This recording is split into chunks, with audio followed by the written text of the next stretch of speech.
our final day of personal narratives. Can you believe we're almost done? Up until this point, we've been working on making our writing sound good by revising. Today, we're going to work on making our stories look good by editing them. Editing means we go through our story and we look for ways to make our writing better. This is finally the time when we check for things like spelling and grammar. I'm going to use this editing checklist to help me out. Okay, let's go over our basic editing marks. We're going to use that editing checklist to help us. If I see something that needs to be capitalized, I can draw 3 lines under it. If I see a word that's misspelled, I can circle that word, and then I'll write the correct word on top of it. Look, guys, Ruby is here to help us edit.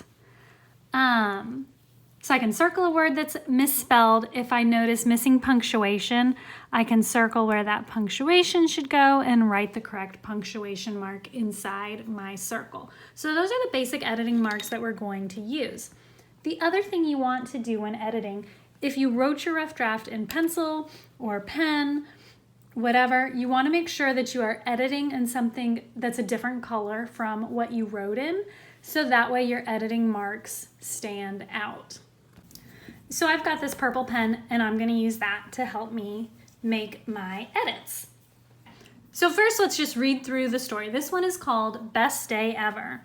And as I read, if you notice something, kind of keep that in your head because we're going to have to go back and find all those mistakes. "Mom, I'm home," I called out, entering the front door of my house. I had just gotten home from school. "We're all in the living room, honey," my mom answered back. I continued walking toward the living room and was stopped in my tracks by what I saw. "What is that?" I was taken aback by the little chunky fur ball running around on the floor. "It's our new puppy.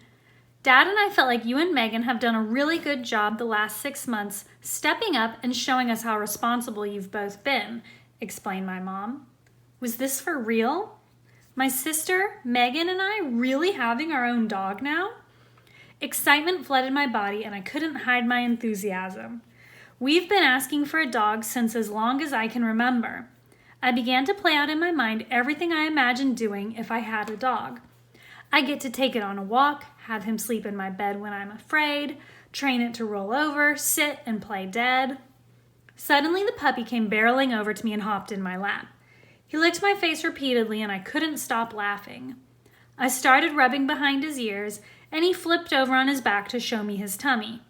As I scratched his tummy, he began thumping his leg up and down. My whole family giggled at his playfulness. "So what's his name?" I asked my mom and dad. "We haven't named him yet. We thought you and Megan could come up with a name together," my dad replied. "I think we should get to know him a little more before we decide on a name for him," said Megan. "That sounds good to me. Come on, Megan, let's take him out in the backyard," I said.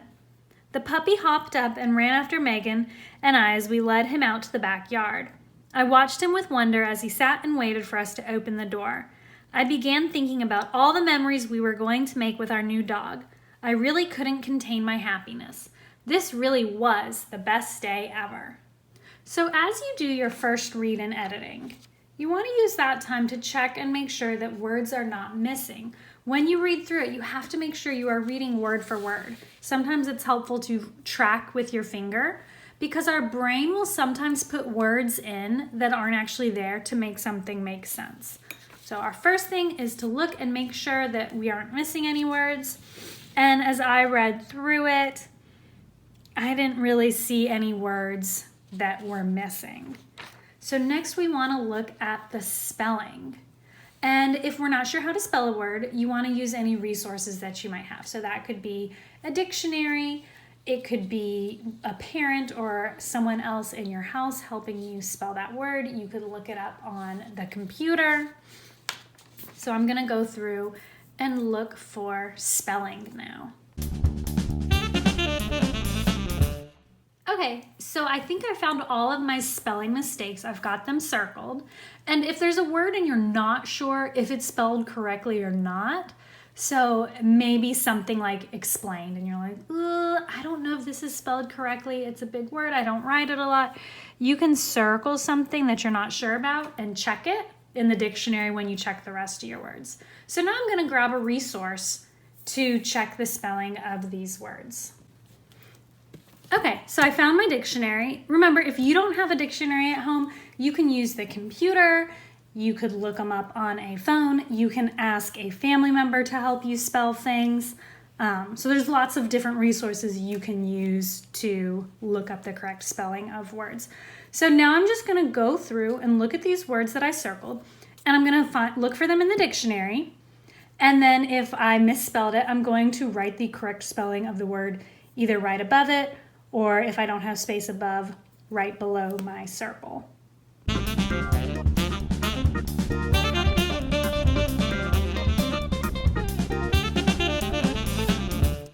So as I looked them up, I wrote the correct spelling either above or below the word, and then this one explained I found that it was spelled correctly, so I put a check mark next to it. The next thing I'm going to do is go through, make sure every sentence is capitalized, and while I do this, I'm also going to look to make sure all of my proper nouns are capitalized, so that is anybody's name, names of places, months, days of the week, and things like that. So now I'm going to check and make sure that all of my sentences are correctly punctuated, my dialogue is correctly punctuated, and if I missed any other punctuation or apostrophes in any words, any contractions, that I've got all of that. If I want to be extra careful that I got everything, I would take this piece now to a family member and get them to read through it and see if there's any other mistakes in here that maybe I missed, just to help me make sure that I caught all of the things. It can be hard to edit our own work because we tend to assume things are there because we know that they are supposed to be there, so sometimes having a second or third pair of eyes is helpful. So that's it. I found some mistakes and I've marked where they are. I've marked the changes I need to make. And so now this piece is ready for publishing. Now that we've practiced editing together, let's go over our own personal narratives and edit them. Remember, read through it to help you look for words that are missing or anything that kind of sounds funny, and then go back through looking for spelling, capitalization, punctuation, and things like that.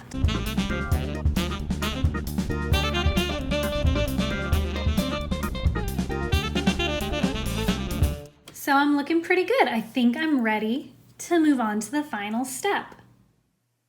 We don't have partners with us to be able to partner edit, but if you have someone at home, you can ask them nicely if they can read through your story. That way they might catch anything that you didn't. Remember, when someone helps you edit, if they point out things that need to be changed, it's not an insult. Authors have whole teams of people that help them edit and find mistakes in their writing before they publish. J.K. Rowling even wrote the first chapter of the first Harry Potter book 15 times before it was done. So writing can take a lot of revising and editing. Phew! Editing is done. Now for my favorite step, publishing. There are lots of different ways that you can publish your narrative, and I bet you already know the two most common. That's right, handwriting and typing. If you're going to handwrite your narrative, remember to use your best, neatest handwriting. This is not the time to rush. I still recommend that you skip lines because this makes it easier for the reader. If you choose to type your narrative, you want to pay special attention to spacing, spelling, punctuation. Computers can be really helpful, but they can also sometimes change things that we didn't want changed. So pay attention as you type things in and the computer predicts it for you. Make sure you reread your work. You also want to think about what font you use. There are lots of fun fonts to pick from, but some can be really hard to read. Remember, we want people to want to read our writing, and font is one of the first things that they will see. Choosing a complicated font can be a turnoff. I know those cursive fonts are fun, but some of them are hard to read. Don't be discouraged if your narrative looks shorter after typing it. Typing is smaller and more compact than most people's handwriting, so it'll appear shorter. You can play around with the font size, but you don't want to make it huge just to fill up the page or make it take lots of pages. I like a size 12 font. Sometimes I use 14, just depends. So guys, I've got 2 different published versions of my story. Handwritten, remember I used nice, neat handwriting, skipping lines, and my typed version. And I actually found that photo of the tiger that I was able to take, and so I included that photo with my paper. And there you can see him. Lifted his head up to look at me. I can't wait to see what you guys have written. That's it, you're done. I can't wait to read your personal narratives. My class can submit their narrative on Moodle, or you can email your narrative. And for all the other teachers, you can email it directly to your teacher. Congratulations, guys! You're an author!